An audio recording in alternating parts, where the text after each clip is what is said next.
Hello, everybody, and welcome back to another episode of the Rogue Agent Answers.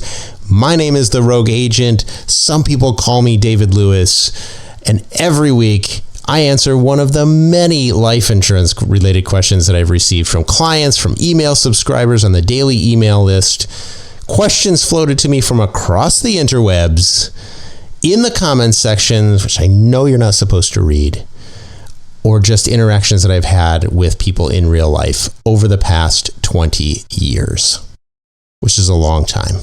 And some of these questions I just scribbled down on scrap pieces of paper.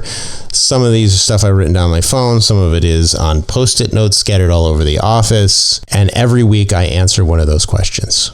So if you'd like to ask your question, drop them in the comments section or join my email list for more life insurance tips and advice at monogenics.com.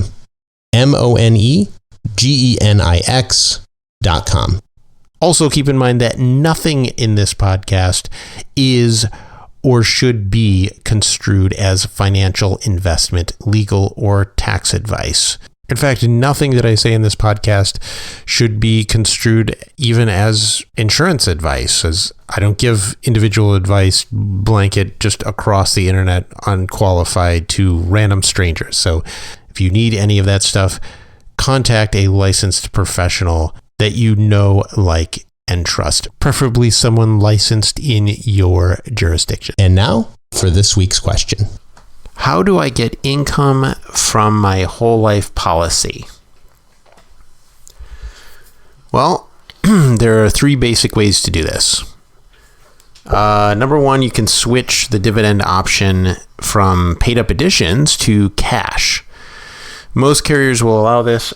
There are some limitations on this. Like if you have, with some insurance companies, if you're using a term blend rider, depending on how they've got it set up, some of those term blended riders, they require that you have the dividend set to a certain thing that's not paid up addition. So it might be like an option to buy term insurance with the dividends, and then the way that the rider works is that your dividend option has to be set to buy 1 year annual term, and then to quote unquote buy down the term, you're buying additional paid up additions to offset the term, and so that the term component goes down and down until it's gone. So that's how some carriers choose to do it. Others actually set to paid up additions, and you don't have to change anything. So it really just depends on how the company has the term rider set up and what's required. If it has it set up so that you have to buy 1 year annual term, like Guardian has that where it's option Q, New York Life has it where it's dividend option term, and Mass Mutual has something similar baked into their LISR, which is their term rider.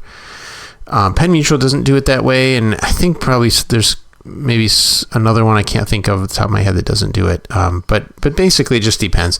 So if normally when that is the case, what you can do is just surrender already accumulated dividends, paid up additions, and take those as income.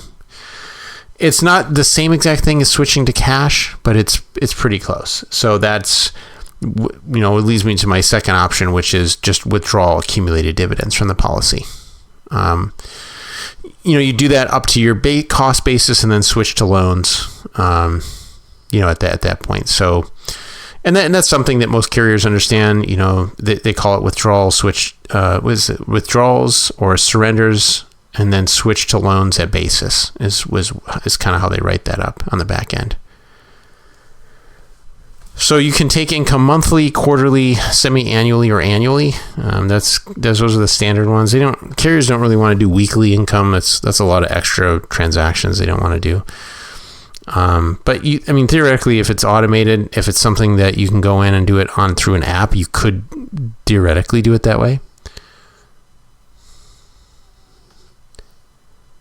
The last option would be to convert your policy to an income annuity, like an immediate annuity, and then receive guaranteed monthly or annual income payments for life, based on the accumulated cash value of your policy. So most income annuities are going to pay a monthly income, and your guaranteed monthly income is going to depend entirely on your age at the time of conversion.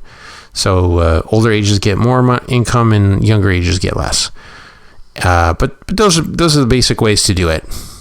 A lot of agents are still illustrating this idea that you're going to pay premiums for 20 or 30 years, and then you're going to take policy loans, you're going to withdraw to switch at basis, and then you're going to take income as policy loans. I did that when I was first starting the business, and I don't remember exactly who convinced me, or what convinced me to take a second look at it.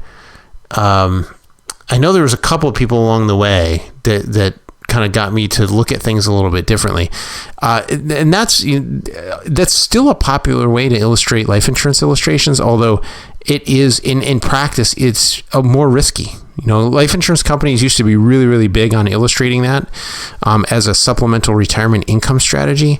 And it's still somewhat popular, but I will say this, if you try to do it in practice, it can get kind of risky, especially as the loans start racking up. Like, it's not so bad in the first couple of years, but after 10 years, 20 years of taking loans and you're not repaying them because you're using them for income, it can be kind of risky to do stuff like that. You're borrowing and living off loans. And some people don't like that. Now, there's ways to make it less risky. It doesn't necessarily have to be risky. There's ways to make it so that it'll work out fine. You have to take a really small amount of money out of your policy, and so that it never swamps your cash surrender values. So, but it's doable, but it's a riskier strategy. The lowest risk strategies are always going to involve taking withdrawals from your policy or annuitizing the policy. Those do potentially come with some taxes. You might have to end up paying income taxes if you withdraw all the way to your basis, but you'll keep the policy in force. Now, you could do loans. Just keep in mind, you're going to have to pay loan interest. You're going to either pay taxes or you're going to pay loan interest. It's going to be one of the two. So you just got to figure out which one is going to cost you the least amount of money, and then do that one. And also just keeping in mind the risk of the loans is that it potentially could lapse your policy if loans become excessive.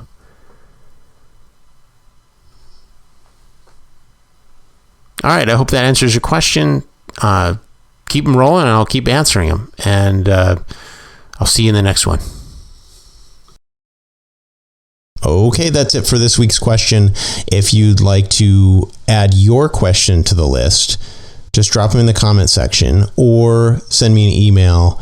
And if you want more life insurance tips and advice, just head on over to monogenics.com, monegenics.com, and sign up for my daily email list.